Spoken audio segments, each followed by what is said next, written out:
ജോബിൻ്റെ പുസ്തകത്തിൽ നിന്നുള്ള വായന. അധ്യായം 32. ഏലിഹുവിൻ്റെ പ്രഭാഷണം. ജോബിന് താൻ നീതിമാനാണെന്ന് തോന്നിയതുകൊണ്ട് ഈ 3 പേരും തങ്ങളുടെ വാദം മതിയാക്കി.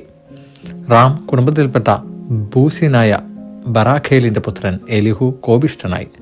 ദൈവത്തെക്കാൾ തന്നെ നീതീകരിച്ചുകൊണ്ട് ജോബിൻ്റെ നേരെ അവൻ്റെ കോപം വർദ്ധിച്ചു. ജോബ് തെറ്റ് ചെയ്തെന്ന് അവൻ്റെ 3 സ്നേഹിതന്മാരും പ്രഖ്യാപിച്ചെങ്കിലും തക്ക മറുപടി നൽകാൻ അവർക്ക് കഴിയാഞ്ഞതുകൊണ്ട് അവരോടും അവൻ കോപിച്ചു. അവർ തന്നെക്കാൾ പ്രായമുള്ളവരായതുകൊണ്ട് എലിഹു മറുപടി പറയാതെ കാത്തിരുന്നു. എന്നാൽ അവർ 3 പേരും മറുപടി പറയുന്നില്ലെന്ന് കണ്ടപ്പോൾ അവൻ കുപിതനായി.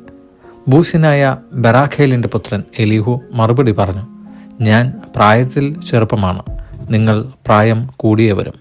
അതിനാൽ എൻ്റെ അഭിപ്രായം പ്രകടിപ്പിക്കാൻ എനിക്ക് ഭയമായിരുന്നു.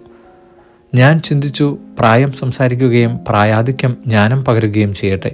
എന്നാൽ മനുഷ്യനിലെ ചൈതന്യം, സർവശക്തൻ്റെ ശ്വാസം ആണ് അവന് ജ്ഞാനം നൽകുന്നത്. പ്രായാധിക്യം ജ്ഞാനം പ്രദാനം ചെയ്യുന്നില്ല, ദീർഘായുസ് വിവേകവും. അതിനാൽ ഞാൻ പറയുന്നു, എൻ്റെ വാക്ക് കേൾക്കുക, ഞാനും എൻ്റെ അഭിപ്രായം പ്രകടിപ്പിക്കട്ടെ. എന്തു പറയണമെന്ന് നിങ്ങൾ ആലോചിച്ചു കൊണ്ടിരുന്നപ്പോൾ നിങ്ങളുടെ വാക്ക് കേൾക്കാൻ ഞാൻ കാത്തിരുന്നു. നിങ്ങളുടെ ജ്ഞാനവചസ്സുകൾക്ക് വേണ്ടി ശ്രദ്ധിച്ചിരുന്നു. ഞാൻ നിങ്ങളെ ശ്രദ്ധിച്ചു. ജോബിനെ ഖണ്ഡിക്കാൻ ആരുമുണ്ടായില്ല. നിങ്ങളിൽ ആരും അവൻ്റെ വാക്കുകൾക്ക് മറുപടി കൊടുത്തുമില്ല. ഞങ്ങൾക്ക് ജ്ഞാനം ലഭിച്ചിരിക്കുന്നു, ദൈവമാണ്, മനുഷ്യനല്ല അവനെ ഖണ്ഡിക്കുക എന്ന് പറയാതിരിക്കാൻ സൂക്ഷിച്ചുകൊള്ളുവിൻ. അവൻ തൻ്റെ വാക്കുകൾ എനിക്കെതിരെ പ്രയോഗിച്ചില്ല.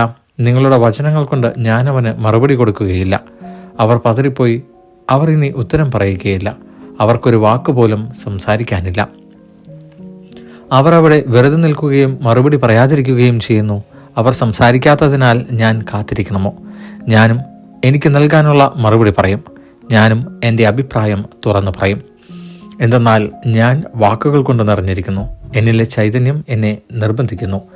എൻ്റെ ഹൃദയം ബഹിർഗമന മാർഗം ഇല്ലാത്ത വീഞ്ഞു പോലെയാണ്, പൊട്ടാറായിരിക്കുന്ന പുതിയ തോൽക്കുടം പോലെയാണ്. എനിക്ക് സംസാരിക്കണം, എന്നാലേ എനിക്ക് ആശ്വാസം ലഭിക്കൂ. അതരം തുറന്ന് എനിക്ക് മറുപടി പറയണം. ഞാൻ ആരോടും പക്ഷപാതം കാണിക്കുകയില്ല, ഒരു മനുഷ്യനോടും മുഖസ്തുതി പറയുകയുമില്ല. മുഖസ്തുതി പറയാൻ എനിക്ക് അറിഞ്ഞുകൂടാ. പറഞ്ഞാൽ എൻ്റെ സൃഷ്ടാവ് എന്നെ വേഗം നശിപ്പിക്കും. ഏലിഹു ജോബിനെ കുറ്റപ്പെടുത്തുന്നു. ദൈവവചനമാണ് നാം കേട്ടത്.